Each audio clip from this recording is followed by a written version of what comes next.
Episode 3 జిందాబాద్. నోవటల్లో Srimanth arrange చేసిన పార్టీకి విక్కీని తీసుకుని వెళ్ళింది మనస్వి. ఎప్పటికైనా మనస్వి మనసు గెలవాలని ప్రయత్నిస్తుంటాడు శ్రీమంత్. శ్రీమంత్ వేసుకున్న సూట్ నకిలీదని విక్కీ చెప్తాడు. సూట్ గురించి విక్కీ చెప్పింది విని అందరూ షాక్ అయ్యారు. ఒక్కసారిగా రూమ్ లో ఉన్న వాళ్ళందరి చూపు శ్రీమంత్ వేసుకున్న సూట్ మీద పడింది. విక్కీ చెప్పినట్టుగానే ఆ సూట్ బటన్స్ కి చిన్న డైమండ్స్ లేకుండా ప్లెయిన్ గా ఉన్నాయి. అవన్నీ చూసి అతను చెప్పిందంతా నిజమే కదా, ఇదంతా అతనికి ఇలా తెలిసింది అని ఆశ్చర్యంగా అన్నారు. ఆ రూమ్ అంతా నిశ్శబ్దంగా మారిపోయింది. ఎవరి దగ్గర నుంచి ఎలాంటి శబ్దం గాని మాట కానీ రాలేదు. అందరూ శ్రీమంత్ వైపే చూస్తున్నారు. శ్రీమంత్ మొహం మాత్రం కోపం అవమానంతో ఎర్రగా అయిపోయింది. అసలు వీడు సూట్ వైపు ఒక్కసారి చూసి అలా డిజైనర్ పేరు ఎలా చెప్పేశాడు? వాడు చెప్పకపోతే అందరూ ఇలా నా దగ్గరకు వచ్చి బటన్స్ అన్ని చూసి వెళ్ళేవారు కాదు.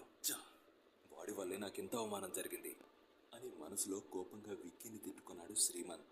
విక్కీ మాటల ద్వారా తన షర్ట్ ఫేక్ అని తెలుసుకుని అప్పటికీ నా కజిన్ చెప్తూనే ఉన్నాడు, కానీ ఫారిన్ బ్రాండ్స్ గురించి కనీసం ఐడియా లేకుండా ఎగరేసుకుంటూ కొన్నాను. ఇంకోసారి తక్కువకు వస్తుంది కదా అని ఆన్లైన్లో అస్సలు టెంప్ట్ అవ్వకూడదు అని కోపంగా తన మూర్ఖత్వానికి తిట్టుకున్నాడు శ్రీమంత్. అందరి ముందు విక్కీని అవమానించాలని అనుకున్నాడు గాని ఇప్పుడు అందరూ తనను చిన్నచూపు చూస్తుంటే శ్రీమంత్కి చాలా అవమానంగా ఉంది. అందరూ ఎలా ఉన్నా అటు రాకేష్ మాత్రం మొహం మార్చుకొని ఉన్నాడు. అతనికి అనవసరంగా విక్కీతో బెట్ వేసినట్టు అనిపించింది. ఈ ఇల్లరికో అల్లుణ్ణి, ఎందుకు పనికిరాని వాణ్ణి ఇప్పుడు నేను గ్రేట్ అని పొగడాలా? అందరూ షాక్ లో ఉన్నప్పుడే నేను తప్పించుకుని బయటికి వెళ్ళిపోవడం నయమేమో. లేదంటే రేపటి నుంచి ఏ పార్టీకి వెళ్ళానన్న అదో రకంగా చూస్తారు. అదంతా భరించడం నా వల్ల కాదు అనుకుంటూ మెల్లిగా అక్కడి నుంచి ఎంట్రన్స్ వైపు అడుగులు వేశాడు రాకేష్. వెళ్తున్న అతన్ని చూసి, ఏయ్ ఏంటి వెళ్ళిపోతున్నా? నాతో బెట్ వేసావన్న సంగతి మర్చిపోయావా? లేదంటే తప్పించుకొని పారిపోవాలనుకుంటున్నావా అని రాకేష్ వెనక నుంచి విక్కీ గొంతు గట్టిగా వినిపించింది. ఒక సీరియల్ కిల్లర్ గా, డాన్ గా ఒక అండర్ వరల్డ్ లీడ్ చేసిన విక్కీకి సెన్సెస్ చాలా బాగా పనిచేస్తాయి. అతని చూపు నుంచి అంత త్వరగా ఎవరూ తప్పించుకొని పారిపోలేరు. ఒక్క చూపుతోనే రూమ్ లో ఉన్న అందరినీ కంట్రోల్ చేయగల సామర్థ్యం అతనికి ఉంది. ఇప్పుడు అతనికి రాకేష్ కూడా అలానే దొరికిపోయాడు.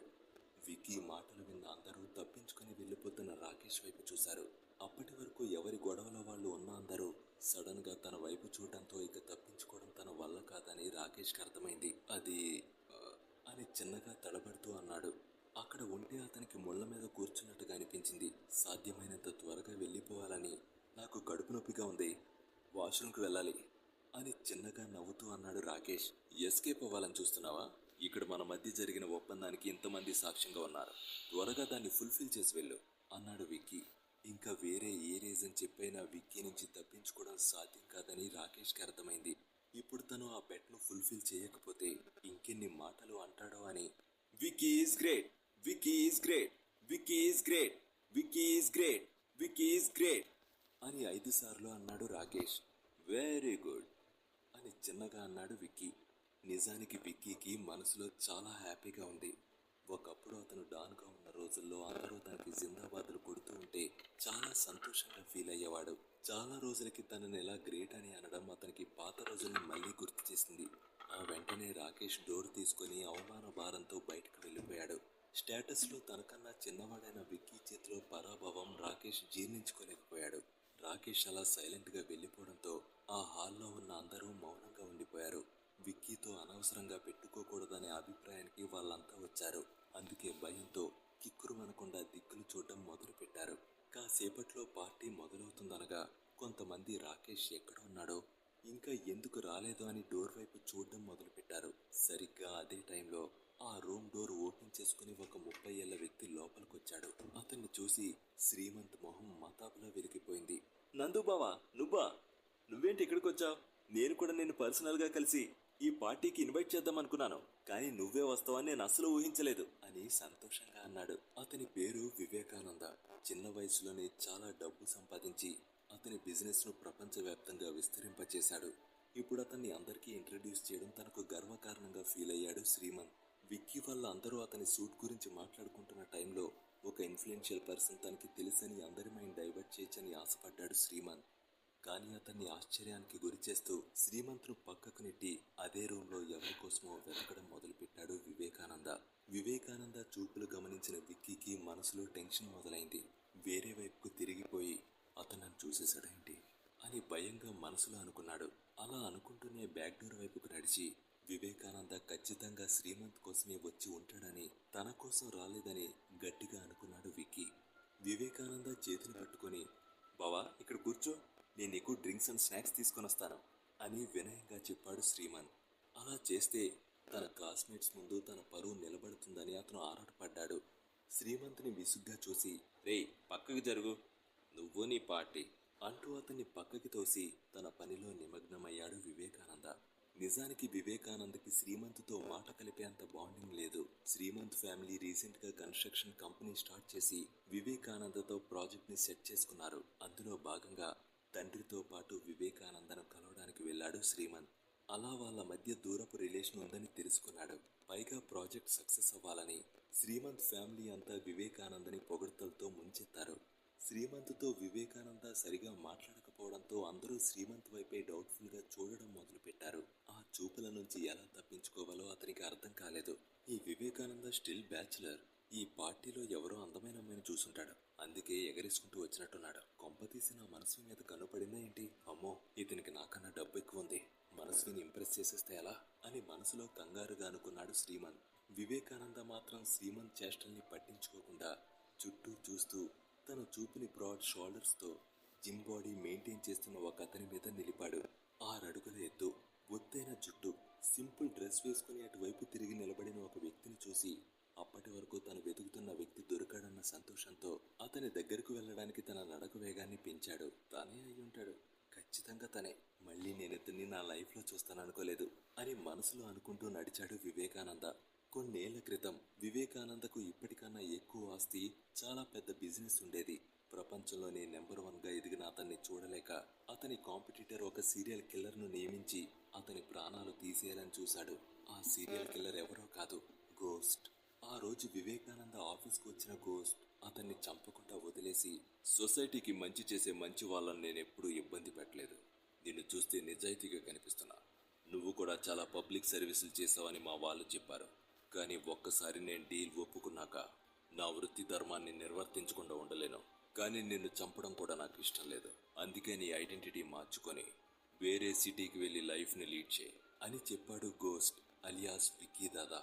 అతని మాట విని సరే అని చెప్పి ప్లాస్టిక్ సర్జరీతో తన ఫేస్ ని మార్పించుకొని ఇప్పుడు ఇక్కడ సక్సెస్ఫుల్ బిజినెస్ రంగంలో రాణిస్తున్నాడు వివేకానంద.